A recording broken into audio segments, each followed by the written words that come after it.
Une décision de qualité veut dire « je vais décider » et même quand vient la douleur, je ne vais pas changer ma décision. Restez avec nous dans Jouissez de votre vie.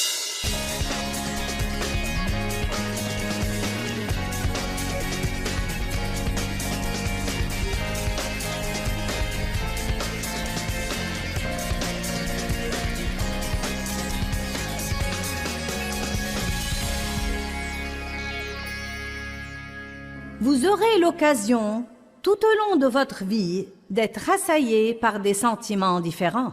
Il y a toujours des moments où je me sens offensée, mais je refuse de rester offensée. Je ne veux pas vivre offensée. Dès que je me sens offensée, je viens à Dieu et je commence à prier. Dieu, tu dois m'aider, car je connais les dangers de l'offense et je ne veux pas vivre offensée. Je ne veux pas vivre offensée. Parfois, Dieu met quelque chose dans mon cœur comme, bon, maintenant, va là-bas et sois gentil avec la personne qui t'a offensé.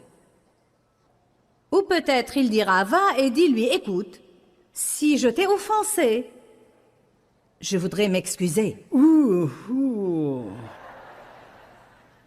Mais voyez, si vous voulez vraiment vivre de l'autre côté de l'offense, vous devez ravaler votre fierté qui est stupide pour commencer, et vous devez, par un choix et non par un sentiment, et vous devez par un choix faire tout ce que vous devez faire pour avoir ce qui est bien dans votre vie. Et quand vous faites ça, vous grandissez et vous avez les douleurs de croissance. Mais de l'autre côté de ça, il y a la terre promise. Vous me comprenez? Vous vous disputez avec votre époux ou un de vos enfants ou un ami ou quelqu'un dans la famille et, à votre avis, il doit venir s'excuser auprès de vous pour avoir manqué de respect à votre égard. Mais ils ne viennent pas. Quelque chose doit être dit, sinon il va y avoir un mur entre vous. Et vous le savez, car même si vous les voyez, c'est comme, eh bien, quelqu'un doit dire quelque chose et ils ne disent rien. Qui fera le premier pas? Le plus fort dans le Seigneur. Vous êtes celui qui veut faire la volonté de Dieu et vous tenez tellement à faire la volonté de Dieu que si besoin est, vous ravalerez votre fierté 15 fois par jour plutôt que de rester en conflit. Ce n'est pas facile. Rester dans l'esclavage non plus. La Bible parle de 3 types de gens. Elle parle de l'homme naturel et comment agit l'homme naturel. Elle parle de l'homme spirituel et comment l'homme spirituel discerne tout. L'homme naturel ne comprend absolument pas l'homme spirituel, et c'est très vrai. Très vrai. Vous pouvez même dire que notre chair est comme l'homme naturel et notre esprit est comme l'homme spirituel. Et parfois, notre chair et notre esprit ne se comprennent même pas. C'est comme si une chose se passait dans notre chair et une autre dans notre esprit. Et notre chair est comme, eh bien, je ne peux pas m'accorder avec ça, ça n'a vraiment aucun sens. Pourquoi devrais-je? Pourquoi devrais-je donner quelque chose à cette personne qui m'a blessé? Ça n'a vraiment aucun sens. Pourtant, Dieu a un plan si nous suivons son discernement. J'avais un manteau qui était vraiment mon manteau préféré, et je l'aimais bien. Et il y avait une dame qui m'avait fait du mal depuis quelques années.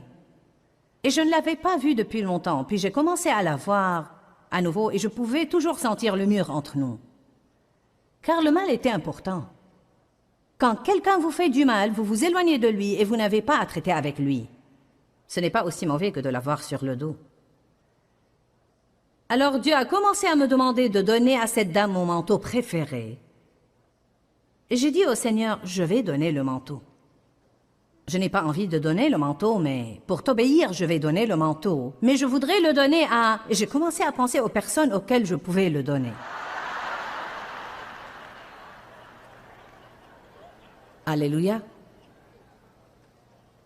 Parfois, c'est la différence entre donner et être généreux.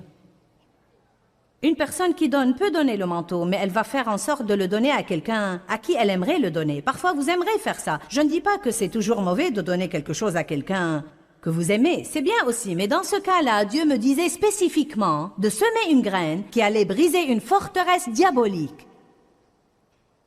Car l'amour est plus fort que la haine et les conflits et l'amertume. Dieu voulait que je fasse une œuvre d'amour qui allait démolir cette forteresse diabolique, et j'étais sur le point de manquer la volonté de Dieu, car bien que j'étais prête à obéir à Dieu, je ne sentais pas que je voulais le lui donner à elle. Naturellement, il n'y avait rien dans mes sentiments qui voulait donner mon manteau préféré à quelqu'un qui m'avait blessé. Amen.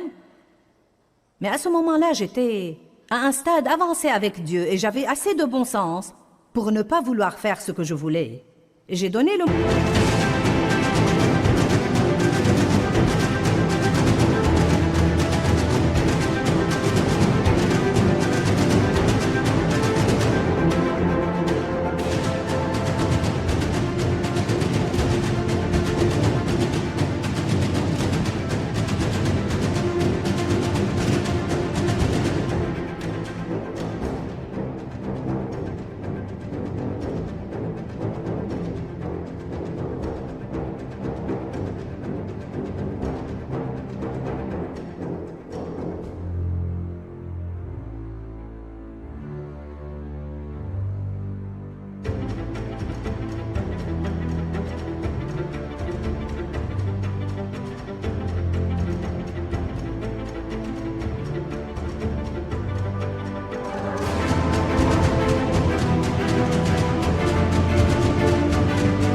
à la personne à laquelle Dieu m'a dit de le donner. Et je n'ai plus été dérangée par ce sentiment, cette blessure, cette gêne envers cette personne depuis.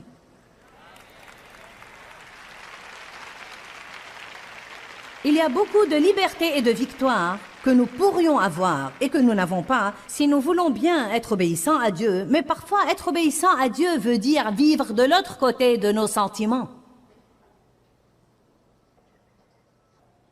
Que de fois nous ne nous excusons même pas auprès de quelqu'un car nous n'en avons pas envie. J'ai l'impression qu'il doit me dire quelque chose. Il ne s'agit pas de nos impressions, il s'agit de ce que Dieu dit.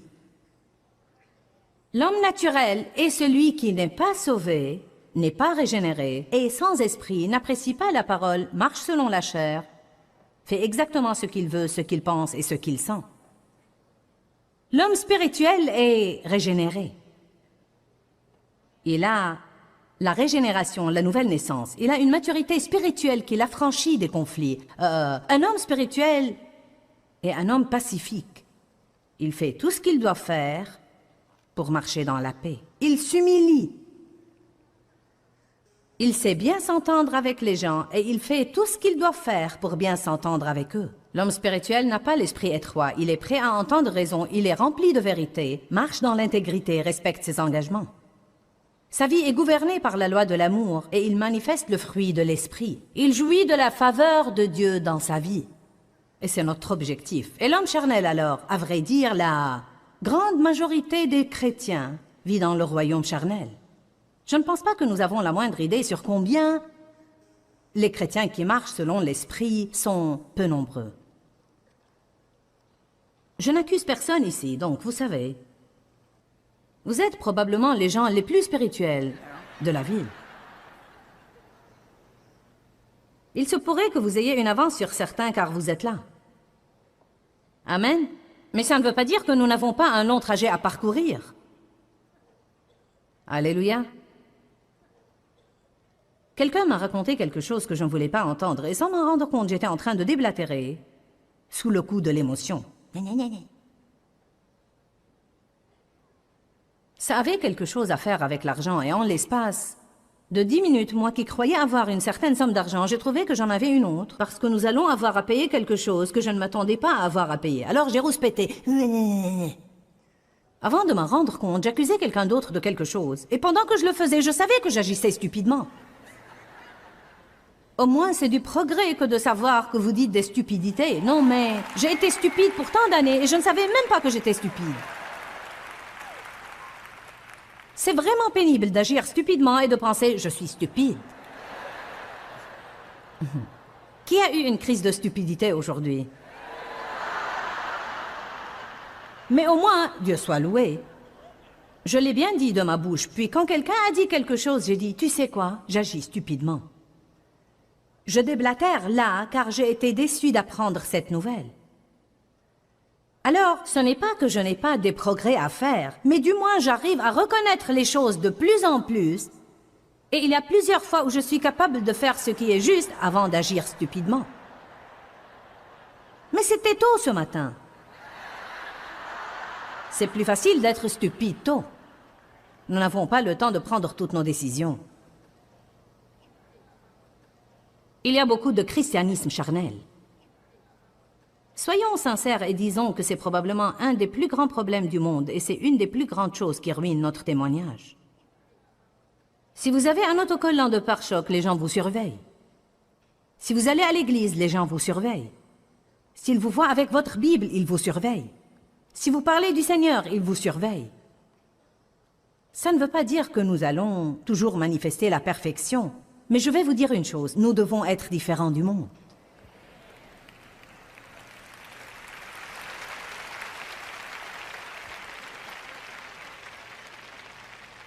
Un homme charnel est quelqu'un qui est né de nouveau, il est régénéré, mais il vit comme s'il ne l'était pas. C'est un croyant avec des manières puériles. Il est jaloux, tortueux, un chrétien immature qui vit pour l'opinion des gens ou pour ce que les gens pensent plutôt que pour la volonté de Dieu. Il aime plaire davantage aux gens qu'à Dieu. Il boude, s'apitoie sur lui-même, jaloux, envieux, déclenche les disputes. Il est gouverné par l'entêtement et les émotions.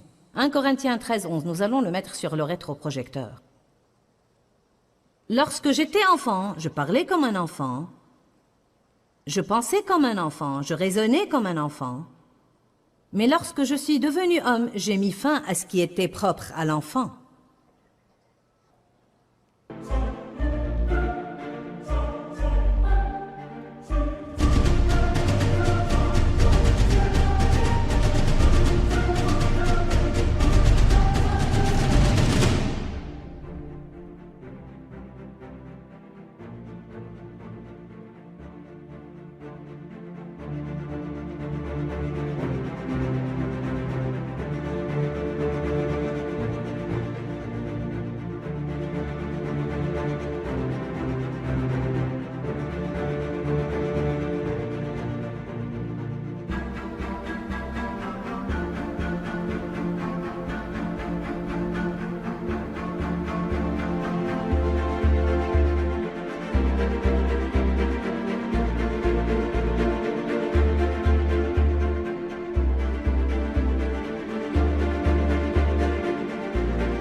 Je crois que nous devons tous en arriver à un point dans notre vie où nous prenons une décision. D'accord, d'accord Dieu, je décide d'en finir avec ces sottises. Je sais que je vais avoir besoin d'aide et que ça ne va pas disparaître du jour au lendemain, mais je déclare la guerre à la vie charnelle. Je déclare la guerre. Je décide ce soir, Dieu, de ne plus marcher selon mes sentiments pour le restant de mes jours. Je veux vivre de l'autre côté d'eux. La première chose que toute personne doit faire pour faire des progrès dans ce domaine, c'est de décider. Certains de vous ont déjà décidé, mais peut-être qu'ils ont besoin de prendre une décision de qualité ce soir. Une décision de qualité veut dire « je vais décider et même quand vient la douleur, je ne vais pas changer ma décision ». Une personne qui ne prend pas une décision de qualité prend une décision et dès que ça devient dur, elle change sa décision. Pourquoi devrais-je faire ce qu'il faut? Personne ne le fait. Pourquoi devrais-je faire ça? Je connais sœur telle ou frère tel ou tel et ils sont chrétiens et ils font la même chose et leur vie semble bénie. Sœur telle ou telle et frère tel ou tel ne sont pas vos critères, Jésus l'est.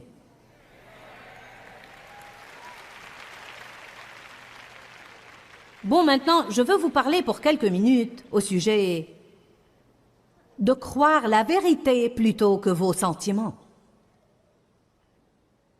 Servez-vous le Dieu de la Bible ou le Dieu de vos sentiments? Croyez-vous la Bible ou croyez-vous ce que vous sentez? Vous allez me dire, je crois la Bible. Dieu soit loué, je crois la Bible. Oh oui? Bon, eh bien, faisons une petite enquête rapide, là. Quand vous demandez le pardon de vos péchés, croyez-vous vraiment que vous avez reçu le pardon et qu'il n'y a plus de condamnation, puis vous allez de l'avant? Ou perdez-vous votre temps sous les sentiments de culpabilité et de condamnation pendant des heures ou des jours ou des mois ou des années? Eh bien, je me sens coupable. J'ai mauvaise conscience. Eh bien, je me sens condamné.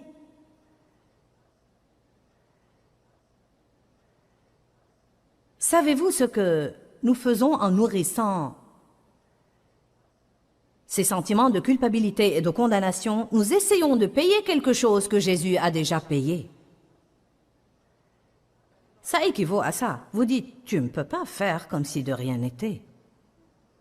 C'est vrai, j'ai mal agi. Oui, il y a une saison pour le repentir. Il y a une saison pour pleurer ce que vous avez fait. Et je crois en fait que le vrai repentir inclut ça. Mais quand vous en arrivez à un point de vrai repentir et que vous en avez parlé à Dieu, vous l'avez admis, vous vous êtes repenti, vous devez aller de l'avant. Et vous ne pouvez pas aller de l'avant tant que vous vous cramponnez à la culpabilité et à la condamnation, car la Bible dit que quand Jésus nous pardonne nos péchés, il nous délivre en même temps de la culpabilité et la condamnation. Jésus a porté nos iniquités et il a porté notre culpabilité. Comment pouvez-vous vous débarrasser du péché et garder la culpabilité? Néanmoins, je peux vous garantir que la plupart de vous ce soir se sent coupables et une petite minorité ne se sent pas coupable.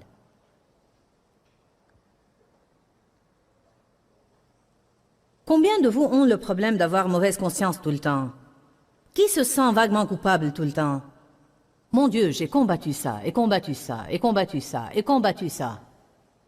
Vous dites, comment l'as-tu surmonté? J'ai dit, je ne vais absolument pas vivre comme ça. J'ai commencé à étudier la culpabilité et la condamnation. J'ai lu toutes les Écritures. Je veux dire que je les ai tellement lues que je les ai apprises par cœur. Et quand cet esprit stupide de culpabilité commençait à essayer de s'agripper à moi, je disais, il n'y a point de condamnation pour ceux qui sont en Christ. J'ai fait ce que je peux faire. J'ai confessé, je me suis repenti. Vous devez répondre au diable. Ne restez pas là pour le laisser vous remplir la tête d'absurdité. Vous devez ouvrir la bouche et répondre. Quand vous vous repentez et vous demandez à Dieu de vous pardonner et vous vous sentez toujours coupable, à ce moment-là, vous devez dire « Je suis la justice de Dieu en Christ, je me suis repenti, j'ai demandé à Dieu de me pardonner, j'ai confessé et il n'y a plus de condamnation. Jésus a porté mon péché, il a porté ma culpabilité et je ne vais pas vivre comme ça. » Vous dites, j'ai essayé ça et ça n'a pas marché. Faites-le à nouveau, et faites-le à nouveau, et faites-le à nouveau et à nouveau. Et faites-le jusqu'à ce que le diable en ait tellement ras-le-bol de vous entendre qu'il va se taire.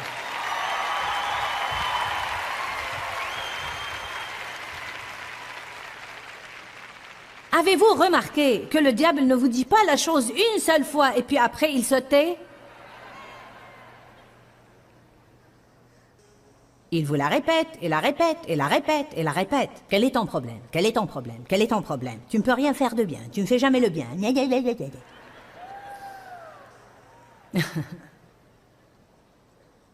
1 Jean 1,9 dit que si nous admettons nos péchés et les confessons, qu'il est fidèle et juste pour nous pardonner tous nos péchés et nous purifier complètement de toute iniquité.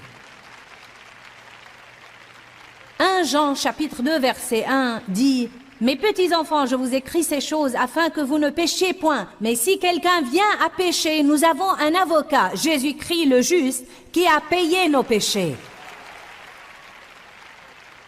Et si ça ne vous suffit pas, allez lire Hébreux chapitre 10, où il dit que l'ancienne loi ne peut jamais ôter les sentiments de culpabilité, que tout ce qu'elle fait, c'est les dissimuler, mais que nous avons une nouvelle alliance, que son sang a été répandu et qu'il nous a pour toujours complètement purifiés de toute iniquité. J'aime la Bible amplifiée. Pour toujours complètement purifiés.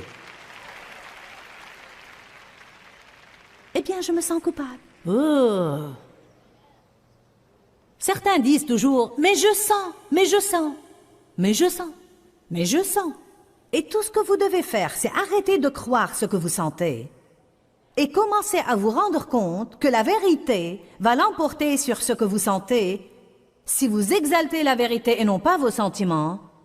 Et si vous parlez de la vérité et non pas de vos sentiments, nous parlons de ce que nous sentons plus que n'importe quoi d'autre. Je sens que personne ne m'aime. Je sens que Dieu ne m'aime pas. Eh bien, combien d'écritures dois-je vous citer pour vous convaincre qu'il vous aime? Non, mais partout dans la Bible, dans Romains, Éphésiens 1, Éphésiens 3, 1 Jean 4, vous savez, 1 Jean 4, versets 7 à 12, 1 Jean 4, 16, 18 et 19, etc., etc., etc. Dieu vous aime, Dieu vous aime, il vous aime, il vous aime, il vous aime. Car Dieu a tant aimé le monde qu'il a donné son Fils unique afin que quiconque croit en lui ne périsse point, mais qu'il ait la vie éternelle. Dieu est amour, il ne peut que nous aimer. Voici ce qu'est l'amour. Ce n'est pas nous qui avons aimé Dieu, c'est lui qui nous a aimés. Bien-aimés, si Dieu nous a ainsi aimés, nous devons aussi aimer les autres. L'amour de Dieu est répandu dans nos cœurs par le Saint-Esprit. Paul a prié pour l'Église, pour que vous compreniez la hauteur, la profondeur, la longueur et la largeur de l'amour que Dieu a pour vous et que vous ressentiez cet amour vous-même. L'amour parfait bannit la crainte, etc., etc., etc. Dieu nous aime.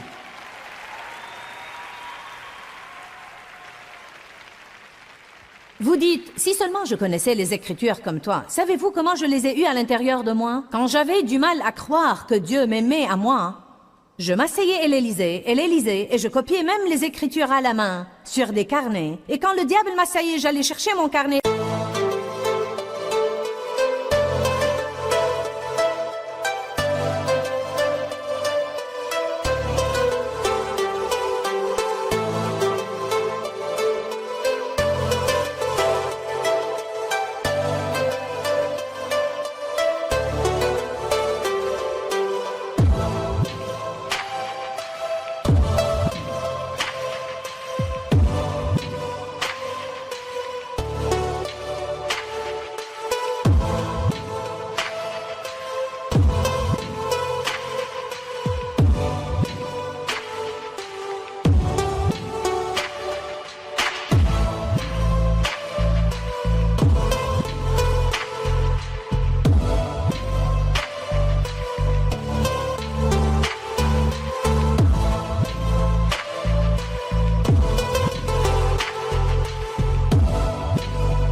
et je jetais un coup d'œil sur mes écritures et je les citais à voix haute. Je disais peut-être 100 fois par jour de ma propre bouche, Dieu m'aime à moi, Dieu m'aime à moi, Dieu m'aime à moi.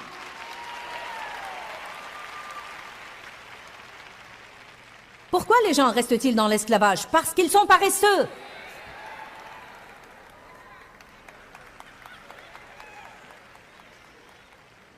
J'espère que Joyce ait une file de prière et qu'elle impose les mains sur moi. Je ne vais pas le faire, je vais aller me coucher.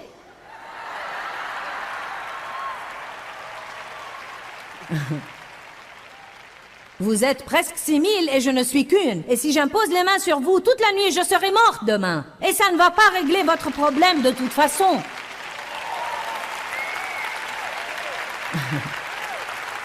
J'ai fait ça pendant des années. J'ai failli me tuer à rester après les réunions et à imposer les mains sur 1000 personnes ou 1500 personnes. Et vous savez quoi? Oui, ça aide. La prière nous aide. Et l'onction est transmissible. Mais cette salle est pleine de l'onction en ce moment. Vous écoutez ce dont vous avez besoin. La parole nous affranchit. Pourquoi les gens ne s'affranchissent pas? Parce qu'ils ne veulent pas jouer leur rôle.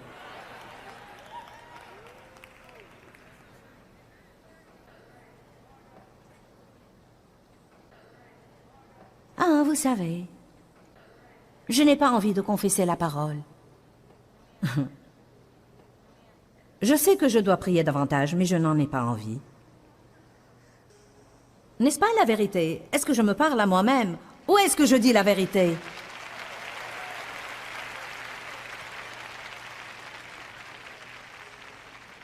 Je ne saurais même pas vous dire combien de fois dans ma vie j'ai dit Dieu m'aime, Dieu m'aime. Savez-vous ce qui est arrivé? Un jour, ceci s'est transféré de ma tête à mon cœur. Maintenant, je peux vous dire que Romains 8 est une réalité dans ma vie. Rien ne pourra jamais nous séparer de l'amour de Dieu manifesté en Jésus-Christ, ni les hauteurs, ni les profondeurs, ni ce qui est imminent, ni ce qui est menaçant, ni les épreuves, ni les tribulations. Rien ne pourra jamais me séparer de l'amour de Dieu qui est manifesté en Jésus-Christ. Peu importe le problème que je pourrais avoir, je ne dis jamais à Dieu, « Eh bien, tu ne m'aimes pas. »